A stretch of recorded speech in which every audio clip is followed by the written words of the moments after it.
What is up, guys? Teddy Cornwell here.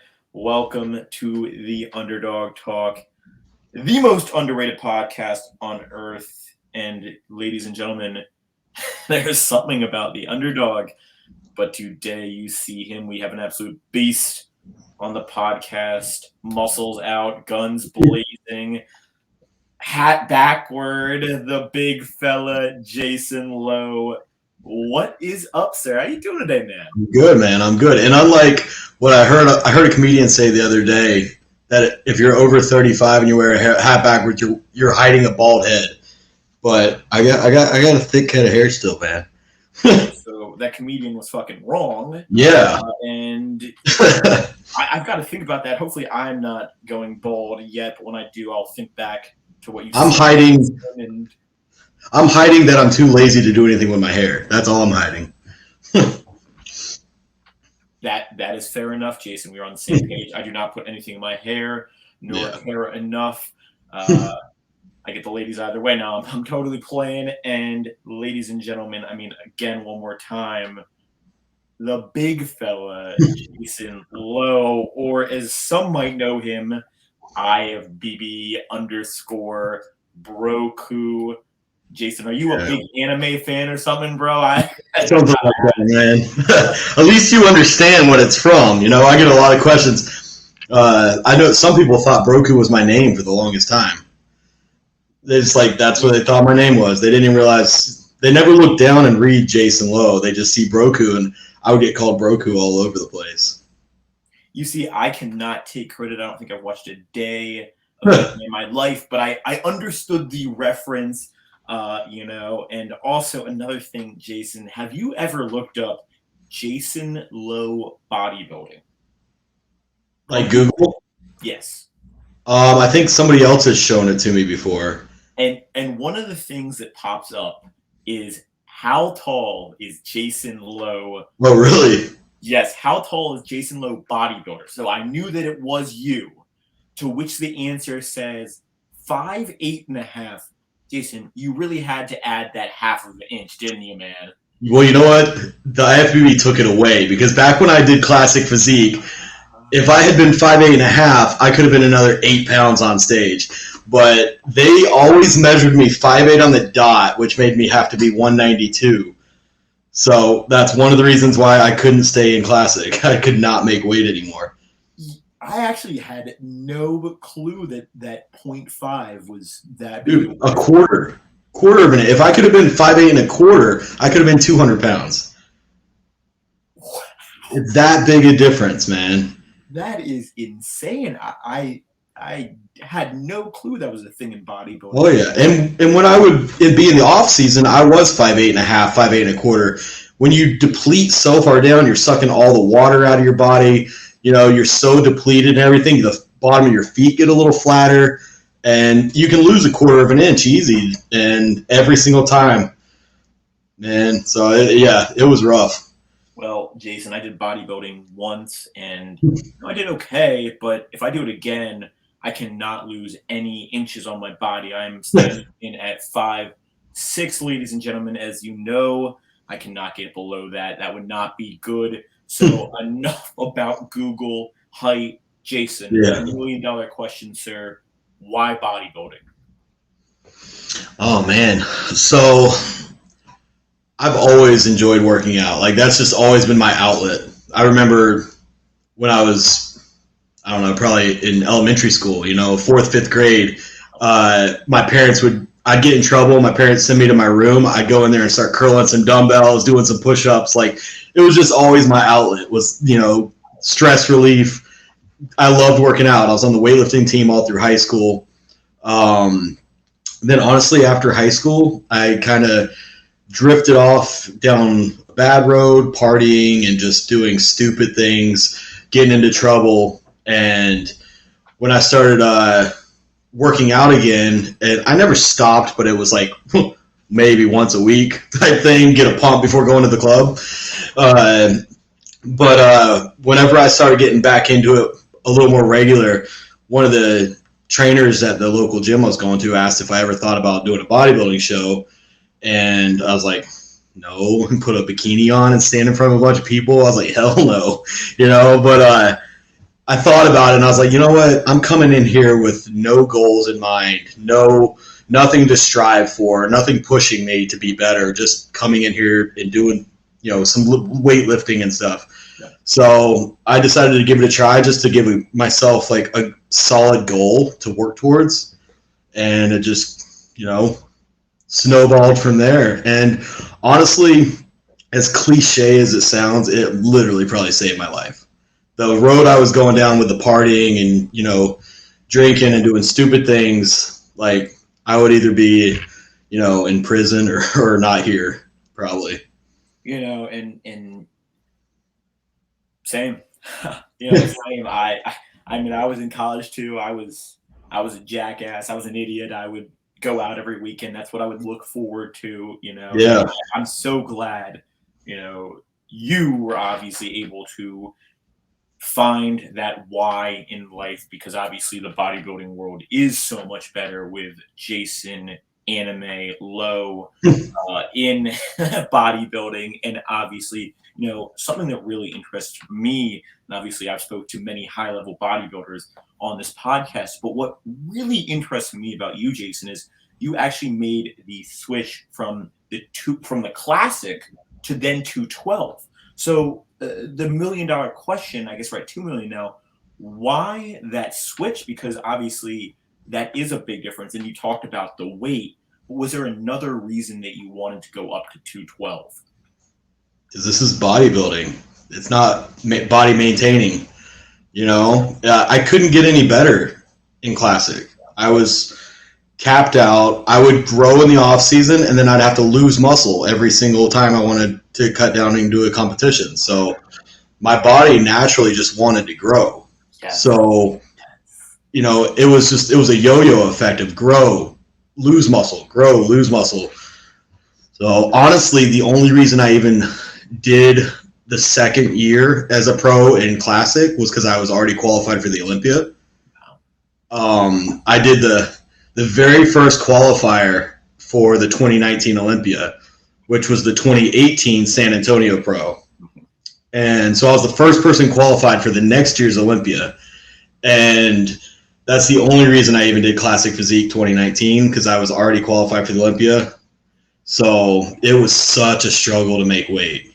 Yeah. So I had already told my coach at the time, was Chris Aceto. Oh, wow. And I had already told him, we did the Arnold Classic and the Olympia that year. And I told him at the Arnold that I was like, I'll do the Olympia just because we're already qualified, but that'll be the last Classic Physique show I do. Yeah, and Underdog Talk, I don't know if I'm supposed to say this or yet, but Chris Aceto will be coming on after the Arnold. Everyone's favorite coach these days, apparently. Good guy, awesome coach, all jokes aside. But yeah, I mean, that's what I've heard often, Jason, how I think Keon was telling me that, Derek Lunsford was telling me, the body wants to grow. Exactly. And unfortunately in classic, and even some people's cases, 212, you're capped at that weight limit. And yeah, the human body is meant to grow. And at a certain point, you just got to go to that next level. And obviously that next level did pay off. And I've just got to throw this out. You are a 2-time Olympian, sir. Besides talent, obviously you've seen it both in that classic and in that 212. What was the main difference on stage, that you have noticed, whether that be prep, whether that be, I guess, anything? Is there a difference at all, if that makes any sense? Honestly, not a huge difference, at least for me personally. My goal in either division was always to, bring the biggest, most conditioned package I could. I will say I probably put a little more emphasis on my posing when I was in classic. I was going to say, definitely, and Hoffman and all those guys. Yeah, and but the 212 division, I mean, I still really wanted to bring my classic shape and classic presentation to the 212 division. So, you know, I don't know. There wasn't a huge difference for me because I feel like here's the crazy thing. So the 2019 Olympia, I had to suck down and weigh in at 192, but they gave us 2 days to carb up. So I was 200 pounds on stage, but it wasn't the best looking 200 pounds. At the New York Pro the next year in 212 bodybuilding, I weighed in at 206, and as I carved up, I started losing weight. And I was 200 pounds on stage. And I got second place at the New York Pro in 212, weighing the same amount I did on the Classic Physique Olympia stage. What the fuck? Just because I didn't have to suck down to 192 first, it was a completely different look. Wow. That is insane. I don't think people understand just how much that plays a role in physique, the look, that dryness, everything. And obviously, you talked about that stellar season where you did get second place. Some had you first place. Obviously, it was Bo, right? Yeah. Yeah, that was. It was a close one. It could have gone either way. Like backstage, I was like, "Bo, you got this, man." He's like, "Nah, dude, that was clearly your show." Like we were telling each other that the other person had won. You know, and that's the thing. Bodybuilding, it's almost like it's so close. It's so one little detail. Yeah. And obviously, beside that, another big standout for you, Jason, was that 2020 Olympia. I mean, I don't think people understand how stacked that 2020 212 was. I mean, you were going against legends as Sean Clarita, our guy Kamal, George Peterson, obviously RIP, Derek, Sister Nino, all who've been on the podcast, and just some phenomenal people, but on top of that, phenomenal athletes. So, what was it like competing really against the best of the best, and really placing very high? You were right under Guy in placing. I mean, that's no small feat. It was, honestly, I went into the 212 Olympia with no huge expectations because I really didn't know what to expect. It was my first year doing the 212, and I still think I should have beat Guy. I love Guy, but I still think I should have beat him. I should have been in that top 10, but it was a stacked show, and I'm not mad about 11th place being in that. There were still a lot of really good names that placed behind me, so I was happy with it. I was happy with my look. I think maybe I spilled just a tiny bit, had a little film of water on me, but other than that, my conditioning was there. I felt good. I think that was the heaviest I had been on stage by that point. I think it was crazy because I kept growing from show to show. Like I said, I was like 200 pounds on the New York stage. I think I was 204 on the Chicago Pro stage like 5 weeks later. And then the Olympia was 8 or 9 weeks after that, and I was like 208. And my conditioning kept getting better too. God. And obviously, Guy was on the podcast, and I can't stop laughing when that guy talks. He's absolutely fucking hilarious. He's a character. He is a character, but again, I don't think it was a small feat on what you did. Obviously, you did beat legends, and you did go against three 212 champions in that show. But I think the big thing is, and correct me if I'm wrong, I'm sure this was a big confidence boost, as well as, Jason, you were able to take a lot back to the drawing board and really work with a lot of stuff and compare and grind and sculpt those weak areas. Would you say that would be accurate to a point?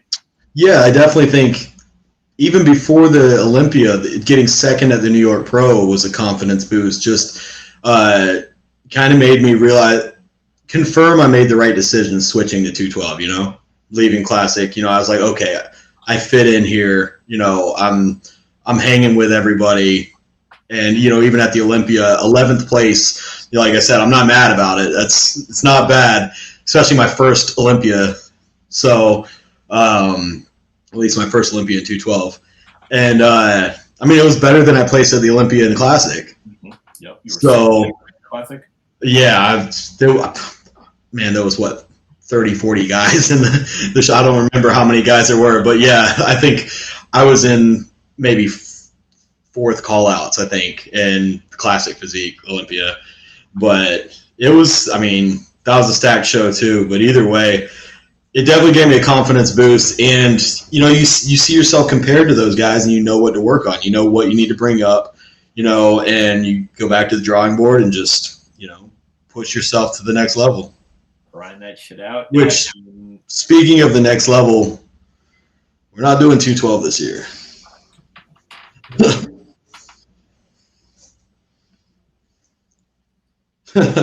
I would say, are you going back to Classic? But we know you're going to the Open. Wow. Yeah.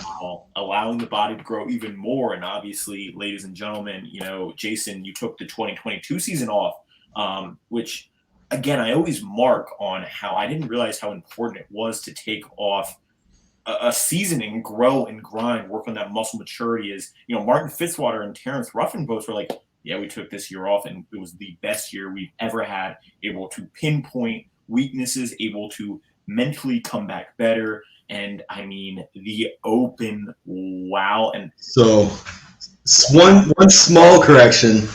I should have taken all of last year off. I did do one show. Oh, you did? Okay. Yeah, I bombed it. It was not my best look. So we don't have to talk about it. See, that's why I didn't know about it, Jason. But no, I did the Orlando Pro, that Hassan one. Oh, okay. And I did it in the Open. But it was not my best look. We over dieted really hard. Like, we're like, okay, we know I'm not going to be the biggest guy. Let's come in, peel to the bone. And we ended up over dieting, being flat and depleted on stage. Didn't carb up enough, and I actually went hypo on stage. And like the roof was spinning, like I'm pouring sweat. It was a shit show. And as they say, it's a calm before the storm, and that storm is coming. So I don't know if you're allowed to say this yet. What show are you doing this year to qualify? If the O is your goal for this year, or are you still prepping, grinding, and coming back for next year? The plan right now, we are 14 and a half weeks out from Toronto Pro. Oh, baby. And then we got Puerto Rico 2 weeks after that. So you're going to do 2 shows? That's the goal right now. I'm focusing on those 2 shows. Okay. I've never done a show outside of the States. So, Toronto, Puerto Rico, I think it'll be fun experiences. I know a ton of people in Canada too, so it'll be cool. I haven't been to Canada since I was like 16, so that'll be fun. And then if I want to do a third one, the Orlando Pro is 2 weeks after Puerto Rico, and I live an hour down the road. So I don't really even have to plan that one. If I feel good after Puerto Rico and I haven't qualified yet, it's an hour down the road, and, we can do that as well. So, I didn't know much about bodybuilding when Andrew Jack came on the podcast, and people are going to say you're an idiot. You run a bodybuilding podcast, arguably the best bodybuilding podcast. But what Andrew Jack did in terms of winning 3 shows in a row, I got to ask the question, Jason. If you win, obviously, that Toronto, which has become really prestigious, and you win the Puerto Rico, would you still do the Orlando? Is that something going for a rookie? That's a tough decision. I want to say yes. I would discuss it with my coach, obviously. But wow. I want to say yes just because I know of at least one person that says he's doing Orlando, and it would be nice to compare with him and see how I stack up next to that, because I have no idea who's doing Toronto or Puerto Rico. There could be some big names show up, or there could be, it'd be a weaker show. Who knows? But I know Ian's doing Orlando. Really? Not Toronto? That's a surprise. So, Oof. no, I think he wanted to give himself a little more rest, so he didn't do Toronto, I don't think. But I have heard him say he was going to do Orlando, and I think that'd be fun. That'd be fun. I'm not sitting here saying I can beat Ian, but I would love to compare, you know? Jason, I'm saying you can beat Ian. All right? That's I appreciate it. You saying it. I can say it. And, you know, when George Farah retired on my podcast and no one knew, I was shocked. Jason Lowe saying he was going to open shocked me more than George Farah retiring on my podcast, because I don't think anyone understands it. Jason went from classic to 212 to open. Now, I don't know if anyone's ever been in the Olympia for 3 different events. I don't know if that's ever I was just talking to a judge at a posing seminar about that, and I asked him the same thing, and he was like, I don't think it's ever been done in 3 different divisions at the Olympia. So if I did happen to make it to the Olympia in open, I think I'd be the first person to qualify for the Olympia in 3 different divisions. Wow. I mean, add that to the history books, record books, whatever the fuck you guys want to say. That is pretty damn impressive, because, again, I'm just starting to understand the work that goes into allowing the body to grow, and classic minimizing it, 212, allowing some growth to open, coming as big as you fucking want. I mean, that's going to be something else. Now, Jason, who is your current coach right now? So, like I mentioned before, I was with Chris Aceto, but I had to talk with him earlier this year, and he's been the only coach I've ever had. I coached myself turning pro, and for my first 2 pro shows, I was my own coach. And then I started with Aceto for my first ever Arnold Classic in 2018. And, you know, he was the most amazing coach, all right? I have nothing bad to say about him whatsoever. But I just wanted to try something new, try a new approach. So I'm working with AJ Sims for this prep. So I'm excited. I'm excited to see how this goes, a little different approach. And so far it's been great. Wow. And I mean, I wish nothing but the best for you, Jason, because I am very interested in seeing your growth as a bodybuilder, seeing you break the records, and seeing you in those shows. I mean, I'll personally be watching. Now, I want to end this by talking bodybuilding, and obviously you sat out this bodybuilding show, growth, rest, becoming better. What were your thoughts on, normally I ask the competitor what were their thoughts on the class that they compete in, but not good at all. 2 Olympias, and probably will be in a 3rd Olympia. Screw it. Let's do your your up and coming one. What did you think of the open placings?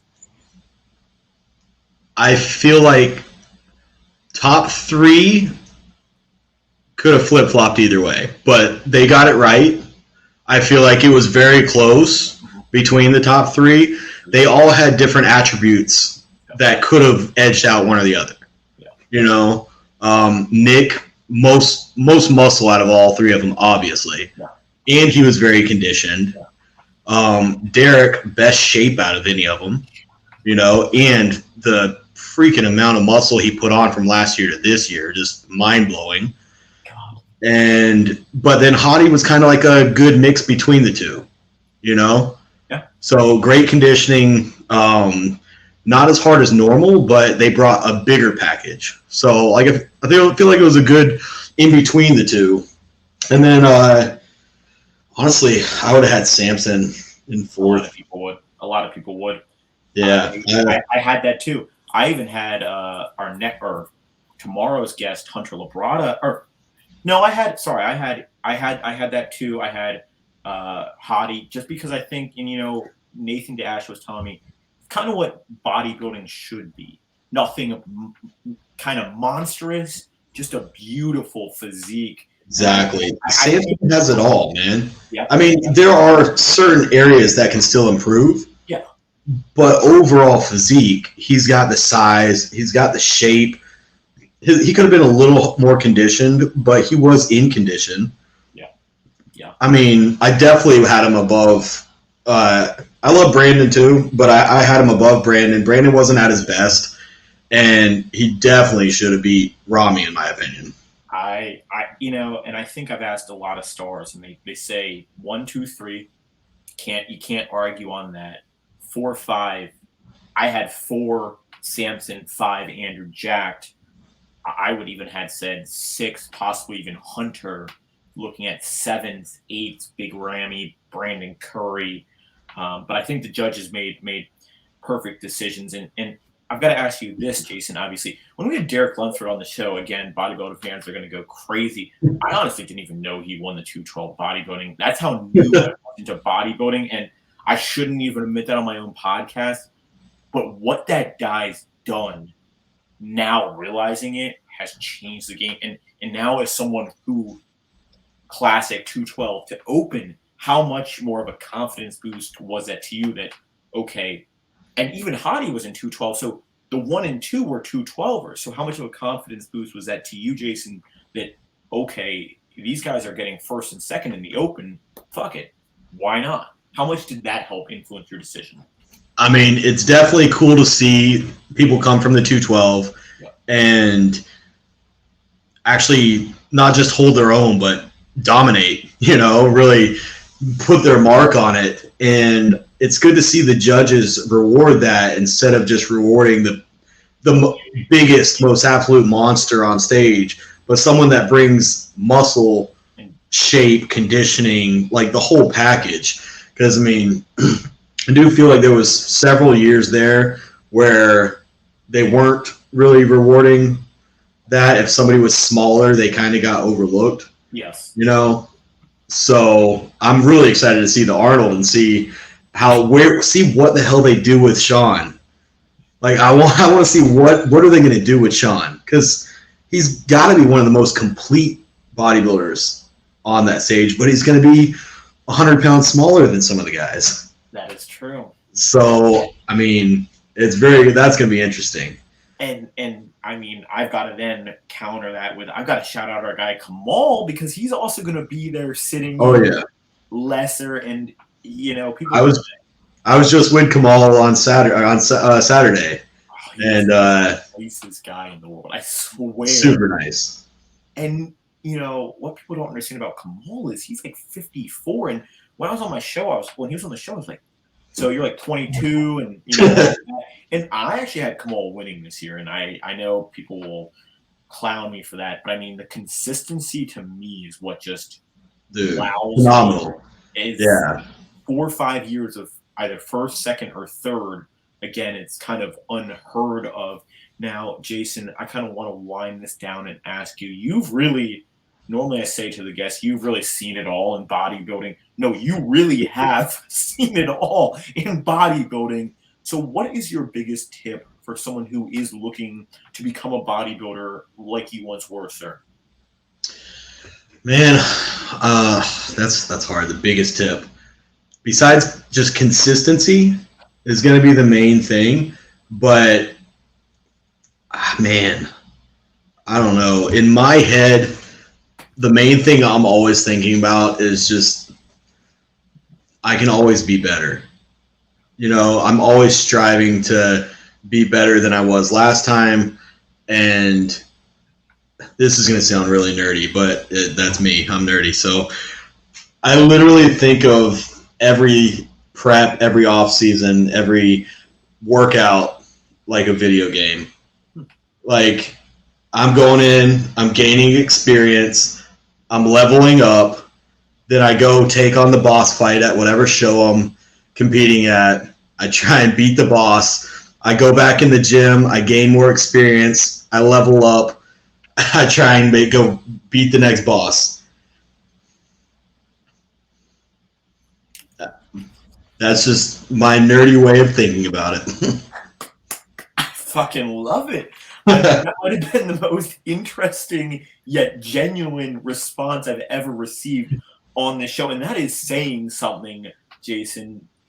But I mean, I can't agree more. I think it's always about improving, getting back to the drawing board, becoming better than your previous avatar, whatever the hell that means, and leveling up in life because, you know, like you mentioned earlier, you were not where you should have been in life.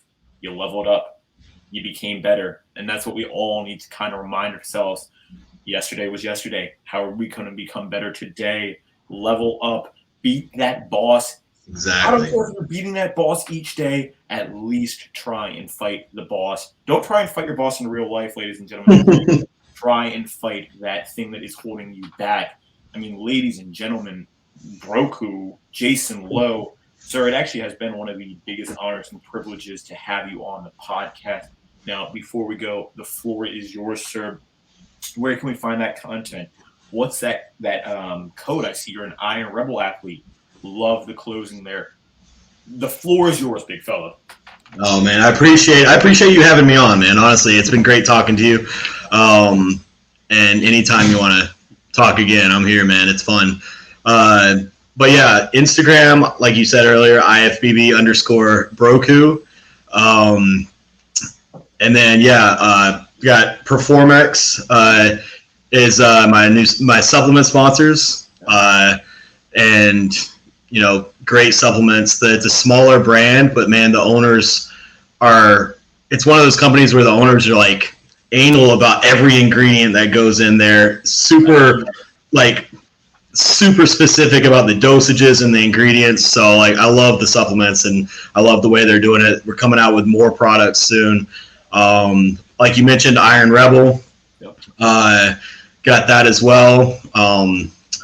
And yeah, I love those clothes as well. They're freaking awesome. Also, fuel meals for all my food. They hook me up and take care of, you know, you can buy the meat by the pound or you can buy specific meals. But, you know, being in prep, I typically go with the meat by the pound and just prep my food as I go. But yeah.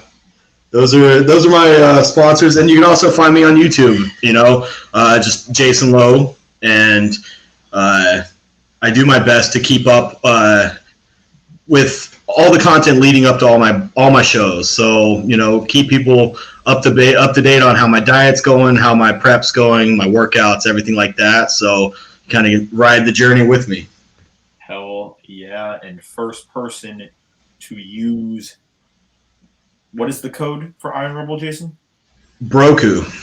Easy enough. Oh, you were. Yeah. Broku for Iron Rebel, Broku 20 for PerformX. Okay, first person to use Broku on any of that stuff, send me a screenshot.